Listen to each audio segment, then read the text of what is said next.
हिमाचल के पहाड़ों के बीच एक छोटा सा गांव था जिसका नाम नंदीपुर था।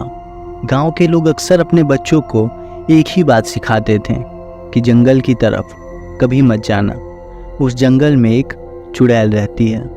पर ऐसे बातों से एक वक्त था जब बच्चे डरा करते थे।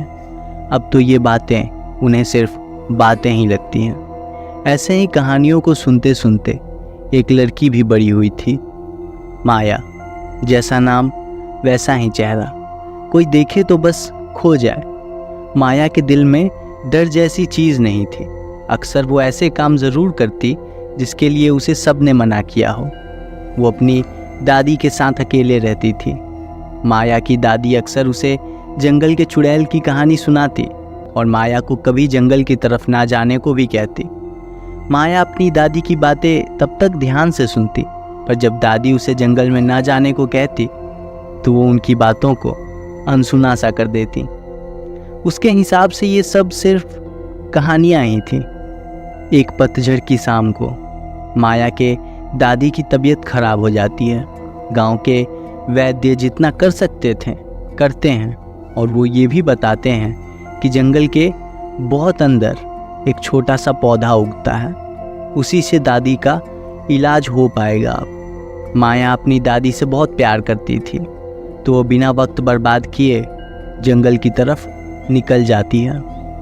जंगल में एक अजीब सी खामोशी थी, सिवाय उन सूखे पत्तों के और टहनियों के जो माया के पैरों के नीचे आ रहे थे, और कोई भी आवाज़ सुनाई ही नहीं दे रही थी। माया के हर बढ़ते कदम के साथ उसे उसका दिल शोर करता हुआ सुनाई देता। ठंडी हवा उसके कानों में ना जाने क्या गुनगुना रही थी। उसने सब ख्यालों को बस एक इमेजिनेशन कहा और आगे बढ़ती रही। घंटों उस पौधे की तलाश में गुजारने के बाद जो अब तक हवाओं की खुशफुसाहट थी, अब साफ साफ लफ्ज़ों में सुनाई देने लगती हैं। एक आवाज़ जो कह रही थी, मुझे ढूंढो, मेरी मदद करो। उसकी घबराहट बढ़ रही थी, पर वो आगे बढ़ती रहती है। जंगल का अंधेरा धीरे धीरे बढ़ रहा था। आवाज़ अब और ज़ोर से सुनाई देने लगती है और उसे ठंड सी लगती है, पर वजह ये ठंडी हवाएं नहीं थी। तभी वो अपनी नज़र उठाती है और देखती है कि वो एक बहुत पुराने पेड़ के नीचे खड़ी थी।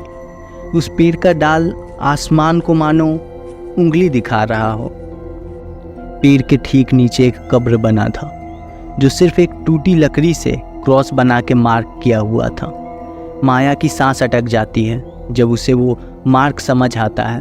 वो पुरानी कहानी के सिंबल से मैच हो रहा था, जो कहानी चुड़ैल की थी। उसके दिल की धड़कन मानो तेज़ हो गई थी, पर वो वहाँ से जा नहीं सकती थी बिना उस पौधे के जो उसकी दादी की तबीयत के लिए ज़रूरी थी। तभी उसे वहाँ कब्र के पास एक छोटा सा पौधा दिखता है। वो वहाँ उस कब्र के पास ही मिट्टी को खोदने लगती है। तभी चीखें रोने की आवाज़ में बदल जाती हैं। माया के दोनों हाथ काँप रहे थे। तभी उसके हाथ में एक कपड़ा फंसता है। जब वो उसे खींचती है तो देखती है वहाँ पे एक औरत की लाश थी जो सड़ रही थी। उसकी वो खाली आंखें देख के लग रहा था जैसे वो इंसाफ के लिए भीख मांग रही हों।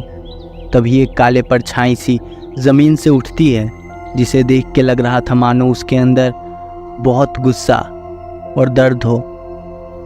उस परछाई की भी काली आंखों में मानो गुस्से का ज्वालामुखी जल रहा हो। वो परछाई माया से कहती है कि क्यों मेरे मरने के बाद भी मुझे परेशान करने आई हो। उसकी आवाज़ में मानो सदियों का दर्द था। माया अपनी हिम्मत जुटाती है और उसे बात करने की कोशिश करती है। मैं यहाँ अपनी दादी के दवा के लिए एक पौधे लेने आई हूँ, माया अपने डरे और दबे आवाज़ में कहती है।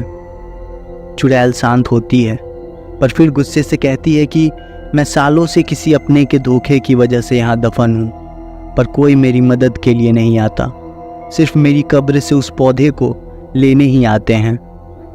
माया को चुड़ैल के लिए दर्द महसूस होता है और वो कहती है, मुझे नहीं पता था, मैं तो यहाँ सिर्फ अपनी दादी के लिए आई हूँ। चुड़ैल की आंखों में दुख के साथ गुस्सा दिख रहा था। वो कहती है, मैं हमेशा इस जंगल से बंधी रहूंगी, यही श्राप है मुझ पे। मुझे कभी शांति नहीं मिलेगी और अब तुम भी यही मेरे साथ रहोगी। माया की चीख मानो जंगल में ही कहीं खो गई।